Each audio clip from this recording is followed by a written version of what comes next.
오늘의 주요 뉴스입니다. 코로나19의 여파로 2분기 경제 성장률이 지난 1998년 IMF 외환위기 이후 최저치를 기록했습니다.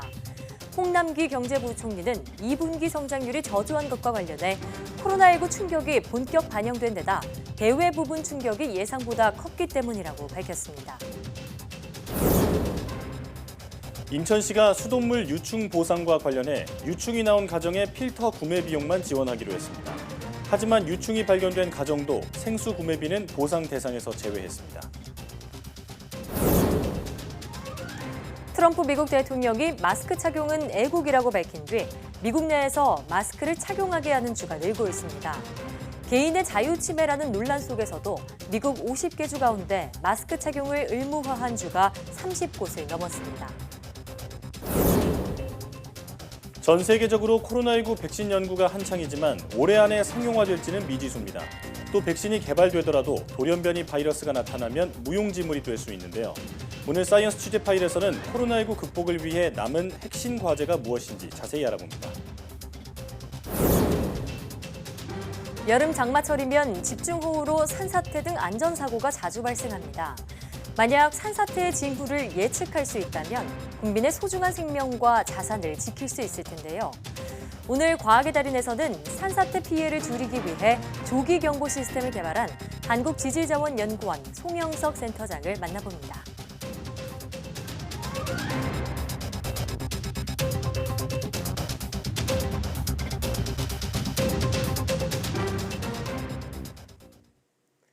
여러분 안녕하십니까? 사이언스 투데이입니다. 코로나19 경제 충격에 따른 수출 급감으로 2분기 경제 성장률이 전분기보다 3.3%나 뒷걸음질 쳤습니다. 1998년 IMF 외환 위기 이후 최악의 수치입니다. 보도에 이종수 기자입니다. 한국은행은 2분기 실질 국내 총생산이 1분기에 비해 3.3% 감소했다고 밝혔습니다. 1분기 마이너스 1.3%에 이어 2분기 연속 역성장한 겁니다. 마이너스 3.3% 2분기 성장률은 글로벌 금융위기 때인 2008년 4분기 수준으로 외환위기 때인 1998년 1분기 마이너스 6.8% 이후 최악입니다. 한은은 지난달에 2분기 성장률을 마이너스 2% 초중반으로 예상했는데 예상보다 크게 저조한 겁니다. 코로나19 그 진정 정도가 대다수 전문가의 예상에 미치지 못하고 있고 그런 상황에서 재화 수출과 민간 소비 부분이 그 실적이 당초 예상한 것보다 부진한 데 주로 기인한다 이렇게. 실제로 수출이 16.6% 급감해 마이너스 24%를 기록한 1963년 4분기 이후 56년 6개월 만에 가장 저조한 실적을 보였습니다. 수입 역시 원유 등을 중심으로 7.4% 감소했고 설비 투자와 건설 투자도 운송장비 투자, 건물 건설 등이 위축되면서 각각 2.9%, 1.3% 줄었습니다. 다만 민간 소비가 긴급재난지원금과 개별소비세 인하 등에 힘입어 승용차, 가전제품 등 내구재 위주로 1.4% 늘었습니다. 2분기 실질 국내 총소득 역시 마이너스 2% 역성장했습니다. 다만 국제유가가 크게 떨어지는 등 교역 조건 개선 덕에 감소폭은 실질 국내 총생산 성장률보다 작았습니다. 이주열 한은 총재는 최근 올해 성장률 기존 전망치 마이너스 0.2%를 낮춰 조정하는 게 불가피하다고 밝혔습니다. 코로나의 글로벌 확산세가 7월 들어서도 그 확산세가 가속화가 있다는 점, 그에 따른 우리 경제의 어떤 수출에 대한 부정적 영향 이런 것을 이제 반영해서 지난번 5월 전망치를 좀 조정이 불가피하겠다. 이 총재는 비관적 시나리오로는 올해 성장률을 마이너스 1.8%로 제시했는데 최악까지는 안 갈 것이란 기대를 갖고 있다고 말했습니다. YTN 이종수입니다. 홍남기 부총리 겸 기획재정부 장관이 올해 2분기 실질 국내 총생산 성장률이 전분기 대비 마이너스 3.3%를 기록한 데 대해 코로나19 충격이 본격 반영된 것으로 2분기 GDP가 예상보다 더 낮아진 원인은 내수 반등에도 불구하고 대외 부문 충격이 예상보다 큰 데 기인한다고 밝혔습니다. 홍 부총리는 정부 서울청사에서 열린 경제중대본 회의 겸 제1차 한국판 뉴딜 관계장관 회의에서 정부는 하반기 경제정책 방향 설정 당시 올해 0.1% 성장을 목표로 하면서 2분기는 마이너스 2%대 중후반 수준을 예상했으나 실적이 이를 하회했다며 이같이 말했습니다. 수출 측면에서 글로벌 팬데믹 확산세가 이어지면서 극심한 세계 경제 침체로 인한 영향이 예상보다 깊게 나타났고 베트남과 인도 등 해외 생산 기지의 가동 중단을 초래하며 수출 충격이 더 가중됐다고 덧붙였습니다. 문재인 대통령이 다음 달 창설 50주년을 맞는 국방과학연구소를 방문해 연구진을 격려했습니다. 최근 군사 전용 통신위성 발사와 첨단 장비인 A4 레이더 개발에 성공한 것을 특별히 격려하며 국방과학 기술 개발에 투자를 계속하겠다고 말했습니다. 문 대통령의 말 직접 들어보시겠습니다. 국방과학연구소 반세기의 역사는 불가능을 가능으로 바꿔온 역사입니다. 소총 한 자루 제대로 만들지 못하던 시절에 창설되어 이제는 한반도의 평화를 지키기 위해 충분한 사거리와 세계 최대 수준의 탄두 중량을 갖춘 탄도미사일을 개발하기에 이르렀습니다. 우리 군은 세계에서 10번째로 군사 전용 통신위성을 보유하게 되었습니다. 조만간 우리 기술로 군사 정보 정찰 위성까지 보유하게 되기를 기대합니다. 국방과학 기술의 연구 과정에서 발생할 수 있는 안전 문제와 또 연구 성과의 보호와 보완을 위해서도 각별하게 노력을 기울여주기 바랍니다. 연구원 한 분 한 분이 안보를 지키고 평화를 만드는 애국자이며 대한민국 국방력을 구성하는 소중한 전략 자산입니다. 수돗물에서 벌레가 발견됐다는 신고가 잇따르는 가운데 인천 지역의 민원 신고가 전국에서 가장 많은 것으로 집계됐습니다. 지난해 붉은 수돗물 사태 이후 수도 필터를 설치한 가정이 늘면서 다른 지역보다 상대적으로 유충 발견이 더 많다는 분석이 나옵니다. 보도에 엄윤주 기자입니다. 결혼을 앞두고 인천 서구에 미리 신혼집을 마련한 조민지 씨. 수돗물을 이용할 때마다 노심초사입니다. 샤워기 필터는 정체불명 검은 가루로 뒤덮여 찝찝함이 이를 데 없고 설거지할 땐 유충이 없는지 살펴보는 게 일이 됐습니다. 샤워하고 나서도 계속 이제 유충이 나왔나 확인하고 있고 이제 뭐 이물질도 계속 같이 나오니까 너무 불안해서 샤워할 때마다 확인하고 또 확인하고 하니까 너무 불편해서 같이 이제 신혼집 합치는 것도 미루게 되더라고요. 이웃집에서 유충이 나왔다는 소식에 필터를 교체한 가정도 있습니다. 정수기도 못 믿어워 물을 사 먹은 지 일주일째입니다. 필터도 바꾸고 생수도 많이 진짜 사서 쟁여놓고 이는 정수기물로 부분은 닦고요. 딸은 생수로 입 닦고 정수기도 믿기는 힘들고. 지난 9일 처음으로 유충 관련 민원이 나온 인천 지역의 경우 지금까지 누적 신고 건수가 814건에 이르는데 이 가운데 실제로 유충이 발견된 사례는 211건으로 늘었습니다. 그렇다고 인천에 유충이 유독 많다는 것을 의미하는 건 아니라는 게 전문가들의 의견입니다. 지난해 붉은 수돗물 사태를 겪으면서 인천 시민들이 수도꼭지 필터 등을 적극적으로 활용하고 물에 대한 관심이 크기 때문에 제보가 활발하다는 겁니다. 인천 지역이 작년에 그 적수 사태를 크게 겪으면서 수돗물에 대한 시민들의 관심도도 높아졌고요. 다른 지역에 비해서 인천 지역에서는 훨씬 더 많은 시민들의 눈에 띄었던 것 같습니다. 유난히 따뜻했던 지난해 겨울이 유충 확산에 영향을 미쳤다는 분석도 있습니다. 깔따구 경우에는 유충으로 활동하는데 온도가 이제 온난화되면은 많이 생존해서 봄을 맞게 됩니다. 깔따구가 예년보다 좀 많이 발생될 수 있는 여건이 되는 거죠.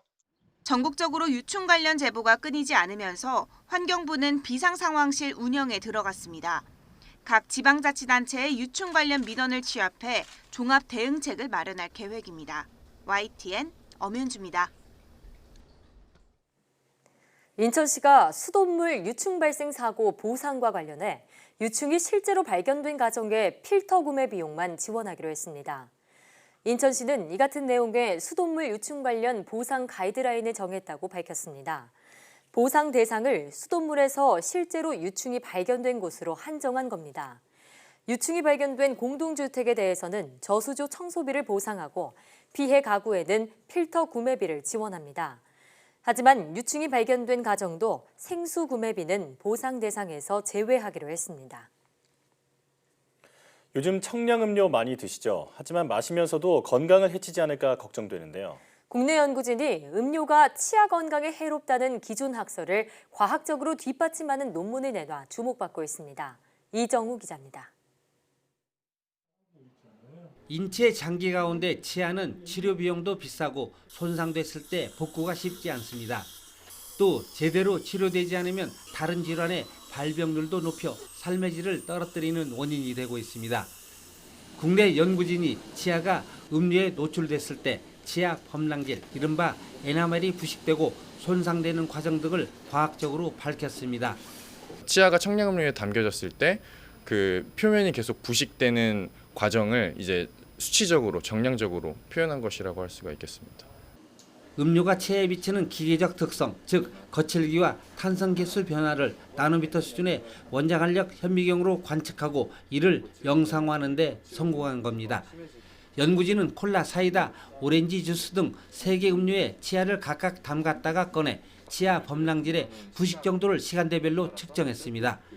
이를 통해 치아 범랑질의 표면 거칠기는 10분이 됐을 때 처음보다 5배 정도 거칠어졌고 탄성 개수는 5분 뒤에 약 5분의 1로 떨어지는 결과를 얻었습니다. 치아에 대한 악영향은 콜라, 사이다, 주스 등의 순으로 확인됐습니다. 특히 흠집이 있는 치아는 부식 속도가 훨씬 빠르게 진행된다는 사실도 확인했습니다. 이후에는 저희가 실제로 그러한 음료수에 의한 부식이 다시 우유와 같은 그러한 다른 음료에 의해서 다시 치아가 회복되는 과정을 저희가 영상화하는 것을 계획하고 있습니다. 청량음료가 치아 건강에 해롭다는 기존 학설을 과학적으로 밝힌 이번 연구 결과는 국제학술지에 실렸습니다. YTN 이정우입니다. 등산객들이 많아지면서 산에서 야생버섯을 채취해 먹었다가 사고가 나는 경우가 종종 있습니다. 식용버섯과 비슷하게 생긴 독버섯이 많은 데다 잘못된 상식이나 속설을 믿은 탓인데요. 야생버섯은 먹지 않는 게 상책이라고 합니다. 김학무 기자의 보도입니다. 습도가 높은 장마철, 숲속 여기저기에서 버섯을 쉽게 볼 수 있습니다. 모양이나 색깔이 다양한데 일부 등산객들은 식용으로 버섯을 채취하기도 합니다. 등산을 자주 하는데 이렇게 돌아다니면은 버섯이 많이 있더라고요. 그래서 제가 그 야생버섯을 많이 따서 좀 먹는 편이에요. 즐겨 먹는 편이에요. 하지만 야생버섯을 따서 먹는 건 위험천만한 일. 식용버섯과 독버섯의 구별이 쉽지 않기 때문입니다. 흔히 볼 수 있는 식용 주름버섯과 독버섯인 도구산 광대버섯은 색과 모양이 거의 똑같습니다. 식용 먹물버섯과 독버섯인 두엄 먹물버섯도 구별이 쉽지 않은 건 마찬가지. 약용으로 쓰는 어린 영지버섯과 독버섯인 붉은 사슴뿔 버섯도 일반인이 구별하기 어렵습니다. 국내에서 자생하는 버섯 1,900여 종 가운데 먹을 수 있는 건 400여 종에 불과하고 나머지 1,500여 종은 먹으면 안 되는 독버섯. 최근 5년간 90여 건의 독버섯 중독 사고가 나는 만큼 각별한 주의가 필요합니다.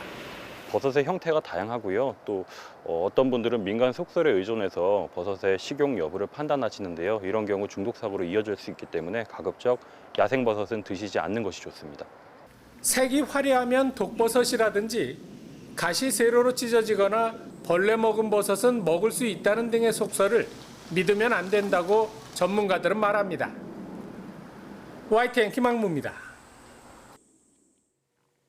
본격적인 무더위가 시작되면서 양식 어민들은 적조가 걱정입니다. 지난해 30억 원 넘는 큰 피해를 봤던 경남 남해에서는 이번에 피해를 조금이나마 줄이기 위해 방제 훈련을 벌였습니다. 오태인 기자가 현장에 다녀왔습니다. 작은 배들이 양식장 주변을 빠르게 돕니다. 물살을 일으켜 적조 생물을 흩어지게 하는 겁니다. 대형 방제에서는 시뻘건 황토물을 쉴 새 없이 바다로 뿌립니다. 지난해 첫 선을 보인 소형 방제선도 양식장 구석구석 다니며 황토물을 쏘아댑니다. 황토는 적조 생물을 들러붙게 해 바닥으로 가라앉게 합니다. 적조가 발생한 상황을 가정한 금강군 합동 방제 훈련입니다. 올해는 적조가 발생하면 유관기관과 협조 체제를 구축해서 신속하게 철저히 대처해서 피해를 최소화해 나가도록 하겠습니다. 올해는 적조 발생 지역 위치와 현장 사진을 보낼 수 있는 앱도 개발됐습니다. 초기 방제 작업이 무엇보다 중요한 만큼 어민들이 쉽고 빠르게 신고할 수 있도록 한 겁니다. 다행히 올해는 긴 장마의 영향으로 아직은 적조가 우려할 수준은 아닙니다. 하지만 지난해에도 늦여름 태풍이 지난 뒤에 적조가 시작해 경남에서만 30억 넘는 피해를 남겨 불안이 가시지 않습니다. 장마가 끝난 후에 일조량이 증가하면 그때부터 유해성 적조 생물이 출현할 것으로 예상되며 강우라든지 태풍의 영향으로 인해서 적조 발생이 유동적으로 변할 수 있을 가능성이 매우 높습니다. 경상남도는 올해 방제 예산 88억 원을 준비하고 방제에 쓰일 선박 천여 척을 마련하는 등 적조 피해 줄이기에 나섰습니다. 더불어 어민들의 적조 대응 장비 마련 등 자발적인 참여도 강조했습니다. YTN 오태인입니다.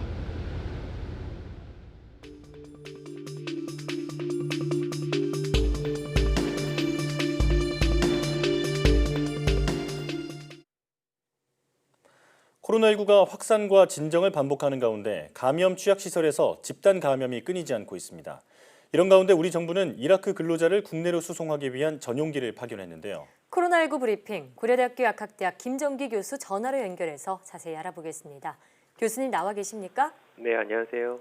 네, 먼저 국내 상황 짚어보겠습니다.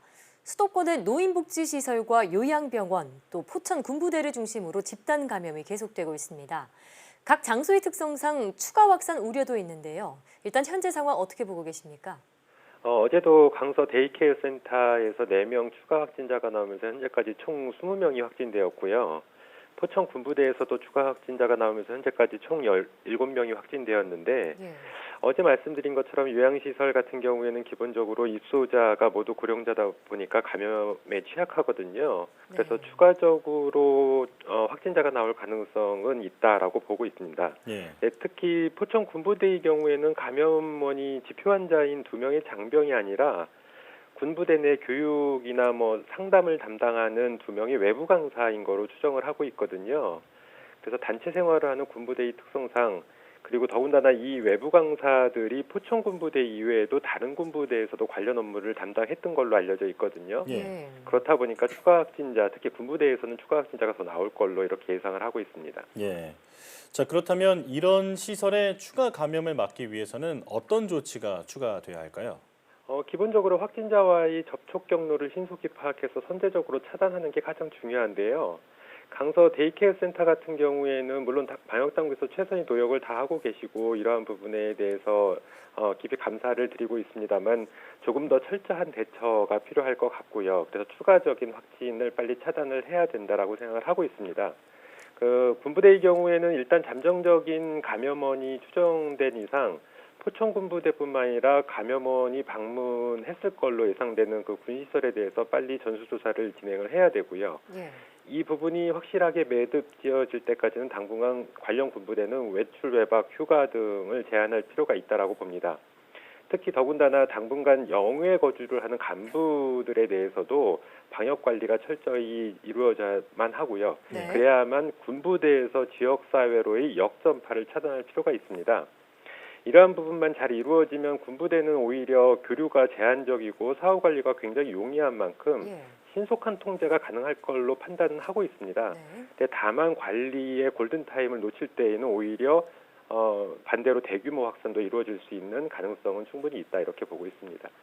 관리 골든타임을 놓치지 말아야 한다 말씀하셨고요.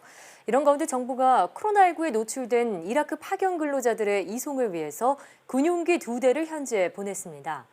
앞서 근로자들이 이라크에서 출국할 때 검역이 이뤄지지 않았던 것으로 조사됐는데요. 수송과 입국 과정에서 주의할 점은 무엇일까요? 일단 말씀하신 것처럼 이송 전에 어떤 기본적인 어떤 발열 검사라든가 기본적인 검사가 이루어져야 되겠고요. 그리고 지금 수송에 담당하는 승무원들에 대한 어떤 방역 관리뿐만 아니라 실제로 이송 전후에 대한 진단 검사 그리고 철저한 격리 관리가 중요합니다. 근데 다만 과거에 우리 보건당국에서 중국이나 이탈리아로부터 교민을 이송한 경험이 있기 때문에 특별한 문제는 없지 않을까 이렇게 생각을 하고 있습니다. 자, 그리고 해외 유입 과정의 그 질문입니다. 해외 유입 확진자 수가 줄지 않고 있는 상황인데 현재 일부 국가에서 들어오는 사람들에 대해서는 PCR 음성 확인서 등을 받고 있지만 해외 유입 확진자가 줄지 않고 있습니다. 그 이유 어떻게 보십니까? 말씀하신 그 PCR 음성 확인서 제출 같은 경우에는 현재 그 크게 확산이 진행되고 있는 방역 강화 대상 6개국을 대상으로 시행이 되고 있는 부분이고요. 실제로 이 6개국 이외에도 전 세계적으로 대부분의 국가에서 크게 확산이 진행이 되고 있습니다. 그러다 보니까 PCR 음성 확인서를 제출받음에도 불구하고 해외 유입 사례가 줄지 않는 이유도 있고 또한 최근에는 PCR 음성 확인서 제출했음에도 불구하고 국내 진단검사에서 양성 판정을 받는 사례들도 있거든요. 그래서 아무래도 이러한 부분들이 복합적으로 작용하지 않나 이렇게 생각을 하고 있습니다. 방금 말씀하신 외국인들이 양성 판정을 국내에 들어와서 받는 경우들 이런 것들이 가짜 확인서를 제출했거나 혹은 잠복기에 음성을 판정을 받았을 것이다 이런 가능성이 나오는데 이런 한계점들을 보완할 방법은 없을까요? 기본적으로 그 진위 여부, PCR 음성 확인서의 진위 여부 같은 경우에는 방역 당국에서 철저하게 기본적으로 그 진단 검사를 받는 기관을 우리 정부에서 지정을 해놓은 걸로 알고 있거든요. 그래서 이 부분의 진위 여부, 그러니까 가짜 음성 확인서를 제출하는 그런 부분을 차단할 필요는 있고요. 두 번째 말씀하신 잠복기 경우에는 현재 그 시행하고 있는 진단검사가 이제 기본적으로 PCR 위주로 진행이 되고 있는데 이 PCR이라고 하는 게 현재까지 알려져 있는 진단기법 중에서 최고의 감수성을 나타내고 있거든요. 그러다 보니까 잠복기나 아니면 이런 체내 바이러스 수가 적을 때에는 실제로 잡아내지 못하는 한계점은 물론 가지고 있습니다. 근데 현존하는 가장 감수성이 높은 진단 기법이기 때문에 현재로서는 이거를 보완할 수 있는 방법은 없다. 이렇게는 보고 있습니다. 다만 다행스러운 거는 PCR 음성 확인서 같은 경우에 확실한 감염자는 걸릴 수가 있거든요. 그래서 과거보다는 제출 안 하는 것보다는 하는 게 오히려 더 낫다라고는 보고 있습니다. 일단 방역에 더 이상 구멍이 생기지 않도록 좀 더 철저한 조치가 필요하겠습니다. 지금까지 고려대학교 약학대학 김정기 교수와 함께했습니다. 오늘 말씀 고맙습니다. 감사합니다.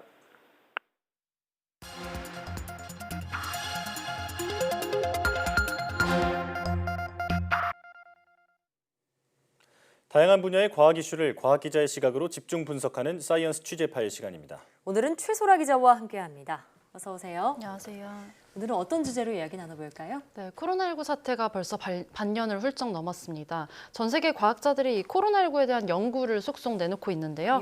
하지만 아직 바이러스의 많은 부분이 베일에 쌓여 있는 상태입니다. 이 코로나19 정복을 위해서 이 앞으로 남은 5대 핵심 과제가 무엇인지 정리해봤습니다.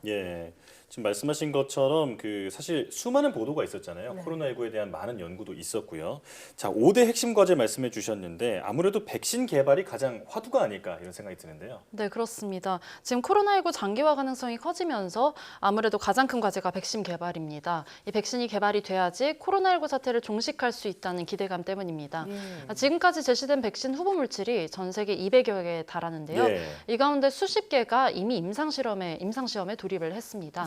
올해 안에 백신을 개발하겠다는 제약사도 있는데요. 주요 제약사의 상황 직접 들어보시겠습니다. We're very encouraged by the immunogenicity data that we have in the phase 1-2 study and the tolerability. We hope they'll have them any time from September onwards. So we're quite encouraged by the progress. The phase 3 trial, the phase 3 trial is a little bit beyond our control in terms of timing because it's a case-driven study. But presuming that we are able to accrue cases relatively quickly in that study, we would hope in the fall or towards the end of the year, we'd have data that we could submit to the FDA for them to make a determination on whether to approve it. We have a line of sight and a clear critical path to be able to deliver up to 100 million doses of commercial scale vaccine product in 2020 and up to 1.3 billion doses of our vaccine in 2021. So encouraging early signs and a lot more work still to do. 네, 모두 3개 회사의 상황을 들어봤습니다. 백신이 상용화가 되더라도 실제 사람들에게 얼마나 효과를 보이는지 아니면 혹시 부작용이 나타나지 않는지 살펴서 이 백신이 제대로 자리를 잡을지 보는 것이 앞으로 남은 과제입니다. 네, 긍정적인 소식이 이렇게 들려오고 있는 만큼 하루빨리 백신이 개발되길 바랍니다. 두 번째 핵심 과제는 무엇인가요? 네, 인체가 코로나19에 대한 이 장기적인 면역을 형성할 수 있을지가 아직 미지수입니다. 예. 앞서 언급된 모더나 이 제약회사는 첫 임상시험에서 실험 대상자 45명 모두에게서 이 바이러스를 무력화하는 항체가 만들어졌다고 밝혔는데요. 하지만 이 바이러스에 걸리지 않을 정도의 면역을 위해서 필요한 항체 양이 얼마인지는 아직 과학자들이 밝혀내지 못했습니다. 네, 게다가 최근에 항체 수명이 매우 짧다는 연구 결과도 속속 나오고 있습니다. 이 영국 연구팀이 코로나19 환자를 대상으로 한 연구에서 이 항체 수명이 길어야 3개월이고 또 이 기간이 지나면은 재감염이 가능하다고 주장을 하기도 했습니다. 자칫 힘들게 개발한 백신이 무용지물이 될 수도 있다는 겁니다. 이 면역 반응에는 이런 항체뿐 아니라 T세포나 B세포 등의 역할이 좀 중요한데요. 항체 수가 줄더라도 이 바이러스가 재침입했을 때 항체를 빨리 다시 만들어서 장기 면역이 가능하도록 해주는 세포들입니다. 관련 내용 들어보시겠습니다. Data we have because we're seeing both an antibody response and a T cell response. And as you know, at the moment, we don't know what the immune correlates of protection are that will ultimately confer protection against this virus. 그러니까 이 백신을 맞고 항체가 형성이 돼도 이 면역 반응이 오랫동안 유효할지를 알아보는 것도 또 다른 과제군요. 자, 그렇다면 이제 세 번째 과제는 어떤 게 남아 있나요? 네, 세 번째는 이 환자마다 코로나19 감염됐을 때 증상이 아주 다른 점도 이 풀어야 할 숙제입니다. 무증상 감염으로 가볍게 지나가는 사람도 있고요. 또 중증에 이르러서 사망하는 환자들도 있죠. 이 경이나 뭐 중뿐만 아니라서 양상도 굉장히 다른데요. 폐증상은 물론 뭐 심장이나 뇌에 문제가 나타나는 사람들도 있습니다. 이 때문에 보건당국도 이 효과적인 진단법과 치료법을 찾는 데 어려움을 겪고 있는데요. 국내 방역당국의 발표 들어보시겠습니다. 코로나19의 경우에는 뚜렷한 호흡기 증상 외에도 두통이나 근육통, 인후염, 심지어 외국의 경우 피로 등과 같은 비특이적 증상도 있습니다. 코로나19 증상으로 특정하지 않은 비특이적 증상이 나타나더라도 지금과 같은 시기에는 코로나19를 의심해보고 또 적극적으로 검사 받으실 것을 권장드립니다. 네, 과학자들은 이렇게 증상의 경중이나 뭐 양상이 판이한 이유를 이 유전자에서 찾고 있는데요. 인종별로 보면은 이 백인이 중증에 가장 취약하고 그다음이 흑인, 히스패닉, 아시아인으로 나타나기도 했고요. 한편 이 혈액형에 따라서도 증상이 다르다는 주장도 나오는 상황입니다. 현재까지는 이런 중증에 영향을 미치는 유전자를 딱 2가지 정도 규명을 했을 뿐이고 앞으로 더 밝혀내야 할 부분입니다. 네. 코로나19 증상에 영향을 주는 또 다른 요인들이 규명되면 그때 또 전해주시죠. 네 번째 과제는 뭔가요? 네, 네 번째로는 코로나19의 정확한 발생 경로를 찾는 것입니다. 이 바이러스의 최초 기원지가 박쥐라는 것에는 대부분 과학자가 동의를 하고 있는데요. 이게 사람으로 넘어올 때까지 50여 년간의 빈 기간이 있습니다.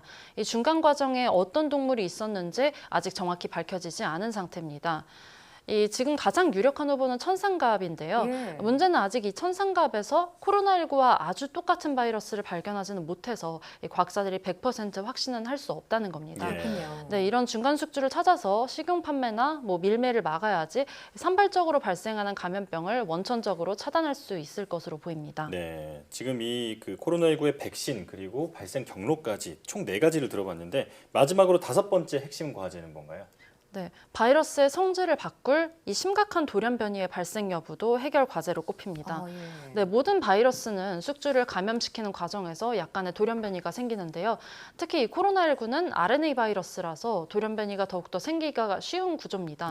그런데 코로나19의 전파력이나 이 병원성에 영향을 주는 부위에 돌연 변이가 생겨버리면 큰 문제가 되겠죠. 이런 사태가 발생을 하면은 백신이 개발돼도 효능이 떨어질 위험도 있습니다. 과학자들이 돌연 변이에 대한 모니터링은 계속하고 있는데요. 수많은 환자를 일일이 조사해야 하기 때문에 이것 또한 쉽지 않은 과제로 꼽힙니다. 네, 자 이렇게 5가지 과제를 짚어보면서 느낀 점이요. 코로나19에 대해 아직 우리가 모르는 게 참 많다 이런 생각이 듭니다. 과학자들이 이런 점들을 다 밝혀내려면 얼마나 시간이 필요할까요? 네, 국제학술지 네이처는요, 지난 반년 동안에 인류가 반년 동안 인류가 코로나19 연구에서 큰 발전을 이끌어냈다고 긍정적으로는 평가를 했는데요. 이 같은 5대 과제를 제시하면서는 이를 완전히 해결하는 데는 상당히 오랜 시간과 투자가 필요할 것으로 내다봤습니다. 네, 지난 반년간 사실 우리가 잘 모르는 바이러스와 싸우다 보니까 그동안 혼선도 굉장히 많았던 것 같은데 이제는 코로나19가 어떤 바이러스인지 차차 알아가고 있으니까 좀 하루빨리 정복할 날도 다가오길 기대하겠습니다. 최소라 기자와 함께했습니다. 오늘 말씀 잘 들었습니다. 고맙습니다.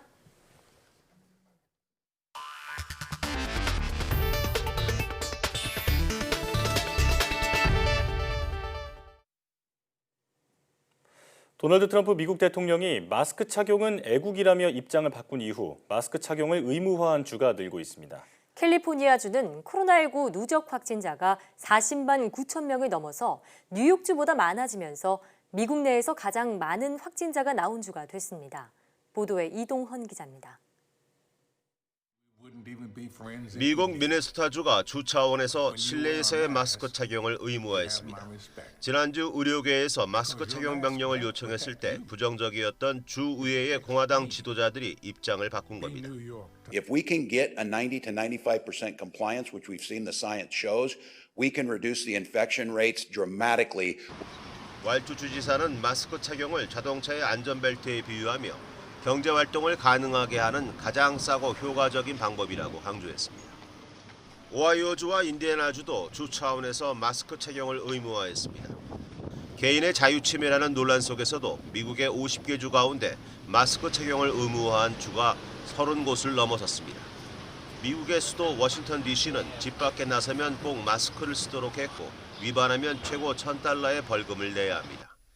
40만 9천 명의 누적 확진자를 기록하며 뉴욕주를 넘어 미국 내 최다 확진자가 나온 캘리포니아주의 주지사는 마스크 상자가 쌓인 창고에 서서 마스크 착용의 중요성을 강조했습니다. A sober reminder of why we are taking things as seriously as we are. A sober reminder of why we put in that mask mandate here in the state of California. 캘리포니아주의 인구는 4천만 명으로 뉴욕주의 2배가 넘고 미국에서 가장 인구가 많습니다. 다행히 코로나19 사망자는 8천 명 정도로 뉴욕주의 3만 2천 명보다 적습니다. 하지만 지난 화요일 하루 기준으로 가장 많은 12,800여 명의 확진자가 발생하는 등 확산세가 이어지고 있습니다. YTN 이동원입니다. 도널드 트럼프 미국 대통령이 코로나19 재확산에도 학교 문을 열어야 한다면서 아들과 손주를 학교에 보내는 게 괜찮다고 말했습니다. 트럼프 대통령은 코로나19 대응 브리핑에서 아들과 손주가 학교에 가는 게 괜찮냐는 질문을 받자 그렇다, 나는 괜찮다면서 학교가 100% 문을 연 것을 보고 싶다고 답했습니다. 트럼프 대통령은 또 여러 주에서 코로나19 확진 비율이 계속 낮고 안정적이라면서 확진율도 정점이었던 4월에 비해 빠른 속도로 떨어지고 있다고 주장했습니다. 미국 정부가 또다시 코로나19 백신 물량 선점에 나서면서 6억 회 접종분의 백신을 미리 확보했습니다. 이 가운데 세계보건기구 WHO는 백신을 처음으로 접종할 수 있는 시기를 내년 초로 전망했습니다. 이교준 기자의 보도입니다. 미국 정부는 미국 제약사 화이자와 독일 바이온테크가 공동 개발 중인 코로나19 백신의 대규모 구매 계약을 체결했습니다. 1차 계약 대금만도 19억 5천만 달러, 우리 돈 약 2조 3천억 원에 달합니다. My administration reached a historic agreement with Pfizer to produce and deliver 100 million doses of their vaccine immediately following its approval. 이번 계약에 따라 3상 임상 시험에서 백신의 효능과 안전성이 입증되면 우선 1억 회분을 넘겨받고 5억 회분을 추가로 확보할 수 있습니다. 화이자와 바이온테크는 현재 적어도 4종류의 백신을 임상 시험 중인데 이르면 올 10월쯤 당국의 비상 사용 승인을 신청할 수 있을 것으로 보고 있습니다.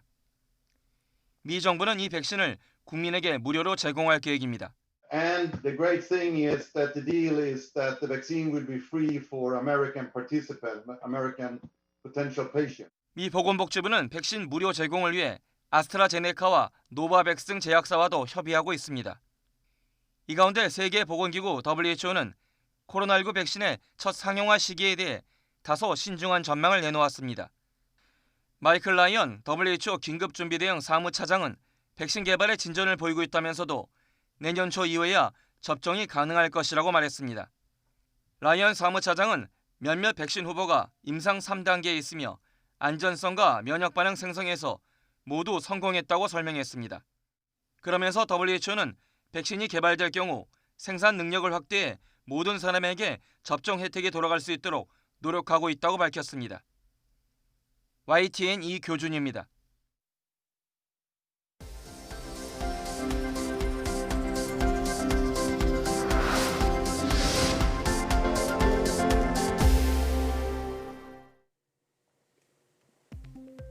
대상포진에 걸린 후 제대로 치료하지 않으면 치매 발생 위험이 커질 수 있다는 연구 결과가 나왔습니다.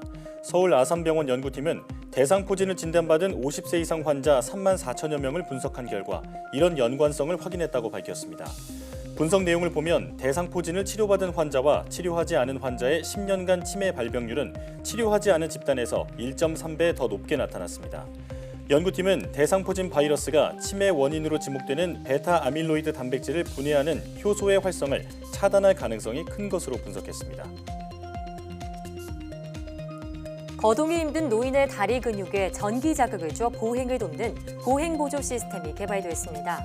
한국전자통신연구원은 사용자가 움직일 때 근육에서 발생하는 신호를 측정해 관절의 방향 등을 분석하고 그에 맞는 전기 자극을 주는 새로운 장치를 개발했다고 밝혔습니다.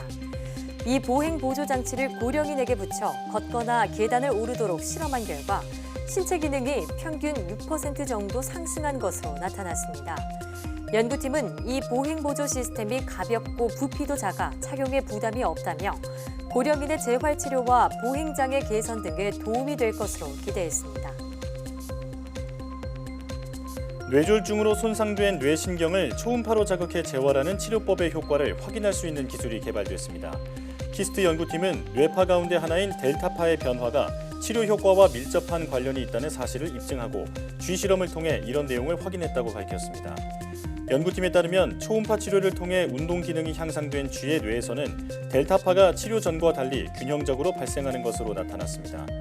연구팀은 초음파를 통한 뇌 자극이 안전하고 효과적인 뇌졸중 치료법으로 자리 잡을 것이라면서 이번에 개발한 분석 기술이 초음파 치료 과정에서 활용될 수 있을 것으로 기대했습니다. 중국이 첫 화성 탐사 우주선인 텐원 1호를 창정 로켓에 실어 성공적으로 발사했다고 관영 매체가 보도했습니다. 관영 CCTV와 신화통신은 현지 시각 23일 낮 12시 41분 남부 하이난에 있는 원창 우주발사장에서 화성 탐사선 텐원 1호가 정상적으로 쏘아 올려졌다고 전했습니다. 아울러 텐원 1호는 궤도선과 탐사선으로 구성됐으며 계획대로 비행이 이루어질 경우 7개월 뒤에 화성에 도착할 것이라고 예상했습니다. 국립중앙과학관이 오는 27일부터 다음 달 31일까지 과학문화축제 온라인 사이언스 데이를 개최한다고 밝혔습니다. 이번 행사에서는 전국 중고교와 대학교 과학 동아리가 참여해 과학적 원리를 체험해보는 과정을 동영상으로 제작하는 프로그램이 진행됩니다.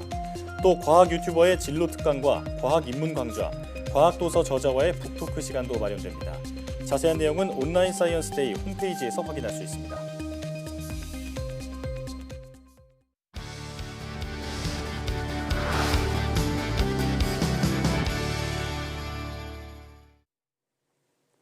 여름 장마철이면 집중호우로 인한 안전사고가 자주 발생하죠. 특히 산사태는 대규모 인명피해와 재산 손실로 이어질 수 있는 만큼 징후를 잘 살펴 대비하는 것이 중요한데요. 오늘 과학의 달인에서 만나볼 분은 산사태 조기경보 시스템을 통해 국민의 안전을 지키고 있다고 합니다. 한국지질자원연구원 지질환경연구본부의 송영석 센터장과 함께합니다. 어서 오세요. 안녕하세요. 네. 자, 요즘 비가 많이 내리면서 산사태 위기경보가 주의 단계로 격상되기도 했는데요. 실제로 얼마 전 상주에서는 토사 200여 톤이 도로로 쏟아지면서 피해를 입기도 했습니다. 자, 우선 산사태는 어떻게 발생하나요? 우리나라의 경우 대부분의 산사태는 호우에 의해서 발생합니다. 그래서 연평균 강수량의 약 70%인 6월과 9월 사이에 대부분 산사태가 발생하는데요. 외국의 경우 지진의 진동이나 화산의 폭발에 의해서 발생하기도 합니다. 일반적으로 산사태는 산지의 지형, 지질, 지반 등의 내적 요인과 강우, 지진 등의 외적 요인이 결합해서 발생합니다. 예를 들면 산사태에 취약한 지형, 지질, 지반 조건을 가진 산지에 비가 내리면 산사태가 발생하기 쉬운 것이죠. 강우로 인한 산사태 발생 원리를 자세하게 살펴보면 산지 비탈면에 강우가 침투하면 흙의 결합력이 약해지고 또 흙이 무거워지므로 비탈면이 보유하고 있는 저항력보다 미끄러지려고 하는 활동력이 커지게 되는데요. 이때 산사태가 발생하게 됩니다.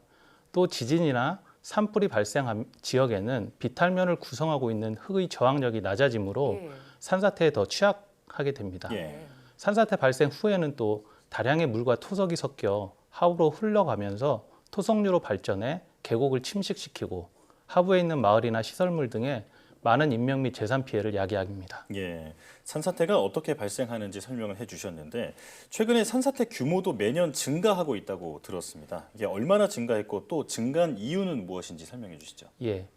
10년 단위로 연평균 산사태 발생 규모를 분석한 결과 2000년대부터 급격한 증가가 진행되고 있는데요.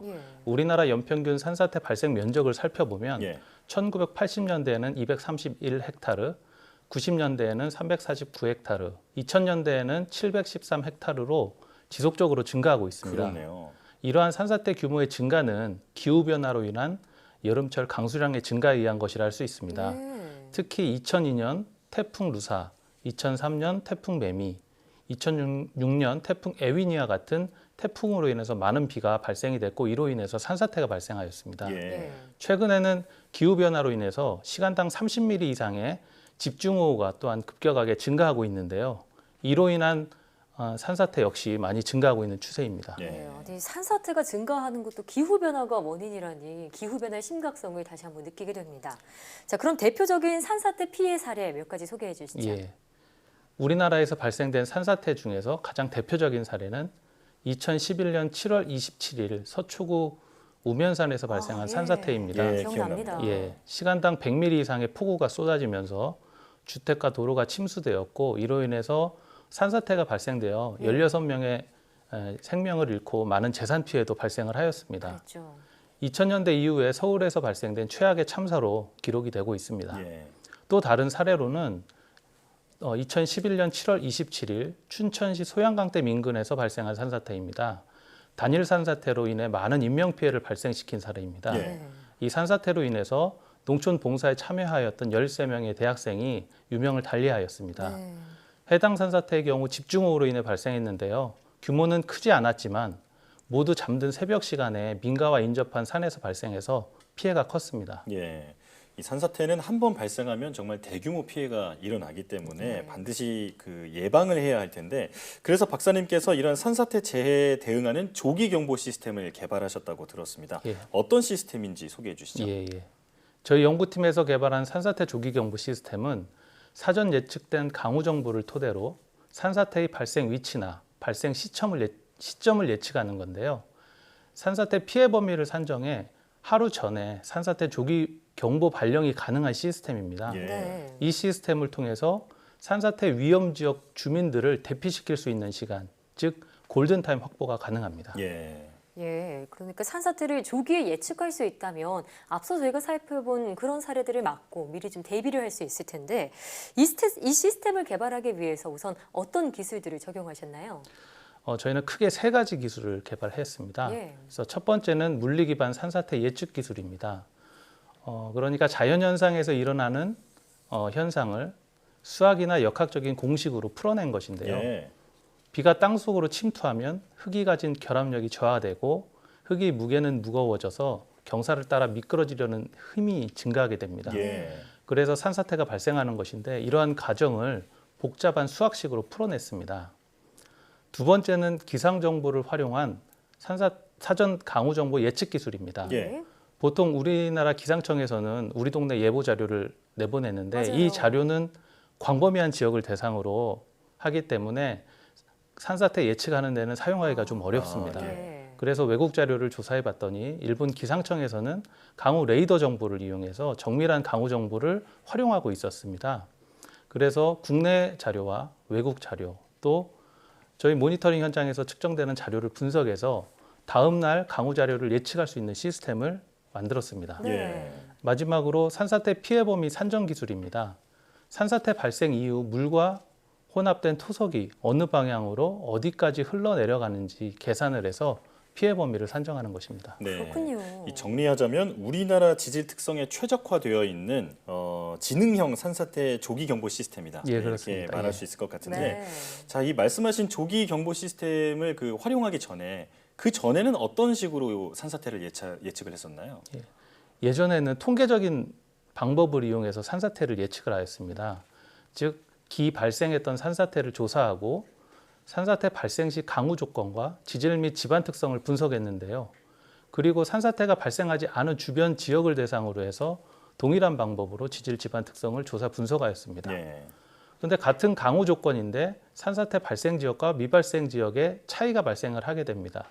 지질이나 지반에 어떤 차이가 있는지 분석을 해서 예측 모델을 만들고 그 모델을 이용해서 저희가 서울, 경기, 강원, 충청 지역 주요 도시를 대상으로 해서 산사태 예측 지도를 작성을 했습니다.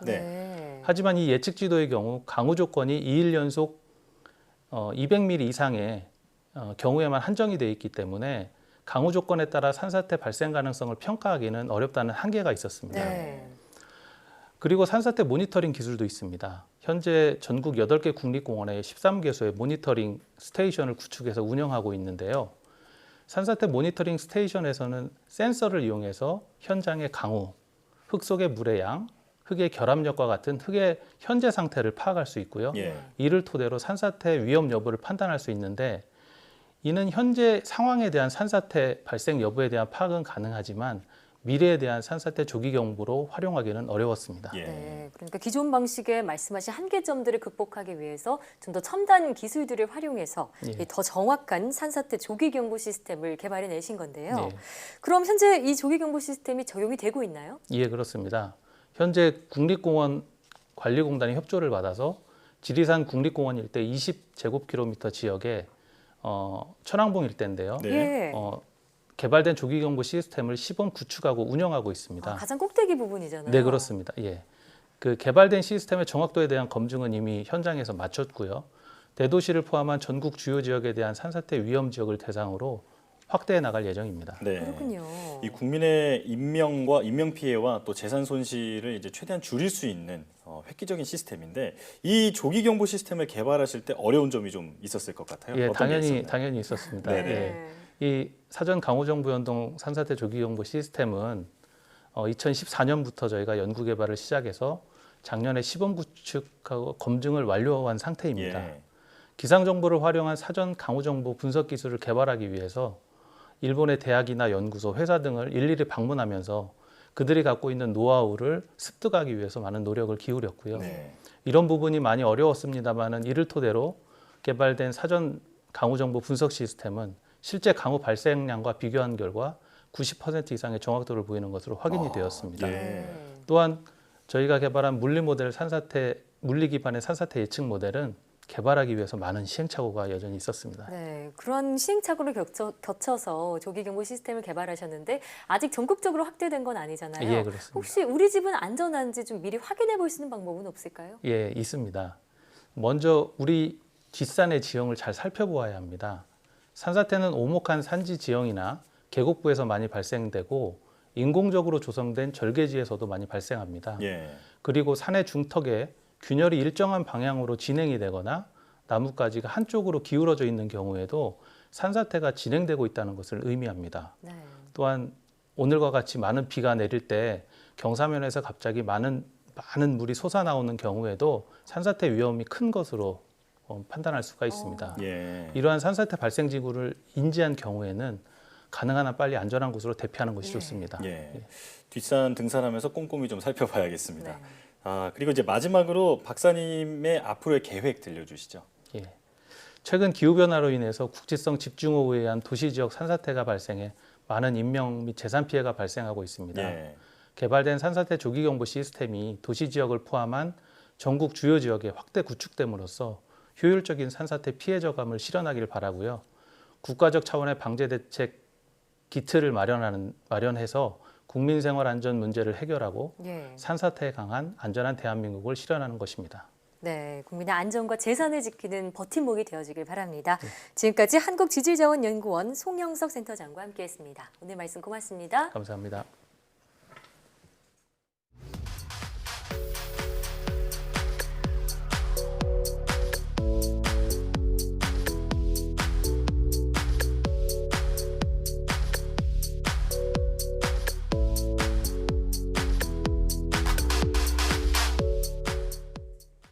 이번 장맛비는 집중호우 형태로 강하게 내릴 것으로 보여 비 피해 철저한 대비가 필요합니다. 농경지 침수나 산사태 위험은 물론 폭우로 계곡이나 하천물이 갑자기 불어날 수 있어 안전사고에 유의해야 합니다. 네, 또 천둥이나 번개가 치는 곳도 있는 만큼 시설물 관리 잘 해주셔야겠습니다. 틈틈이 기상정보를 참고하면서 대비하시기 바랍니다. 사이언스 투데이 오늘 저희가 준비한 소식은 여기까지입니다. 함께해 주신 여러분 고맙습니다.